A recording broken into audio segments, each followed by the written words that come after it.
ஒரே குரல் ஓங்கி ஒலித்துக் கொண்டிருக்கிறது. எப்பொழுது இந்த நாட்டுக்கு முதலமைச்சராக அண்ணன் எடப்பாடியார் வருவார் என்று ஒட்டுமொத்த குரலும் ஒலித்துக் கொண்டிருக்கிறது.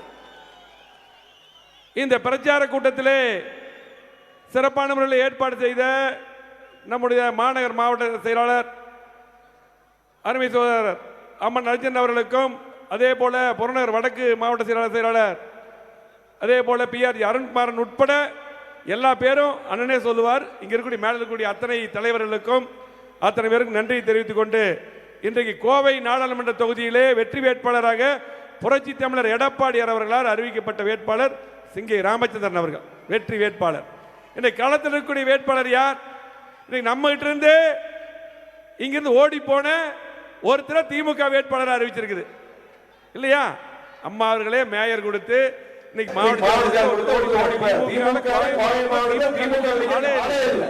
ஒருத்தர் 6 தொகுதியில அவர் சரி. அதே போல இன்னொன்னு யாருன்னு பாத்தீங்கன்னா பாரதிய ஜனதா கட்சியில அண்ணாமலை, அவர் கரூர் மாவட்டத்தில் சட்டமன்றத்தில் நின்றார். இங்க அங்க நிக்கிறதுக்கெல்லாம் இல்லாம இங்க வந்து நிற்கிறார். ஆகவே கோவை மாவட்டத்தை பொறுத்தவரைக்கு இன்றைக்கு இந்த மாவட்டத்தில் அத்தனை திட்டங்களும் தந்தது. கேட்ட திட்டங்களை எல்லாம் கொடுத்த ஒரே ஒரு ஒப்பற்ற தலைவராக முதலமைச்சராக இருந்தவர் எடப்பாடியார்.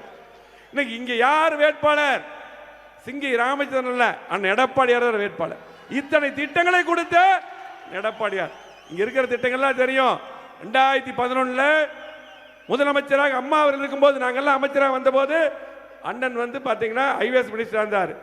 அப்ப ஆரம்பிச்சு இந்த சாலை மட்டுமல்ல, கோயம்புத்தூர் கூடிய அத்தனை சாலைகளும் அப்பவே பாலங்கள் ஆரம்பிச்சு முதலமைச்சராக வந்த பின்னால் இன்னைக்கு எண்ணற்ற திட்டங்களை கொடுத்தார்.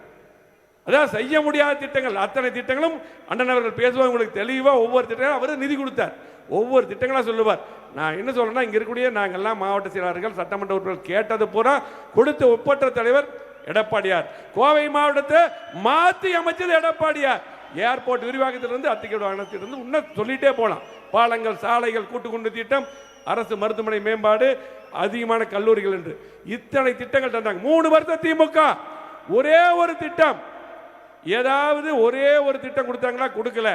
ஆகவே இன்னைக்கு இருக்கக்கூடிய கோவை மாவட்ட மக்கள் எப்பொழுதும் நன்றியுடையவர்கள். இன்னைக்கு திமுக அதிமுக தான் போட்டி, பாரதிய ஜனதா கட்சி போட்டியிலே இல்ல. அவங்க ஒரு 4-5% 4% ஓட்டு வச்சிருக்காங்க, 3% ஓட்டு வச்சிருக்காங்க, அவ்வளவுதானே. இன்னும் பாத்தீங்கன்னா பெரிய செல்வாக்கு வந்துச்சுன்னு சொல்றாங்க. செல்வாக்கு வந்தா ஒரு 5% வந்தாலும் கூட போட்டிக்கு வர முடியாது. இந்த கட்சி பெரிய கட்சி.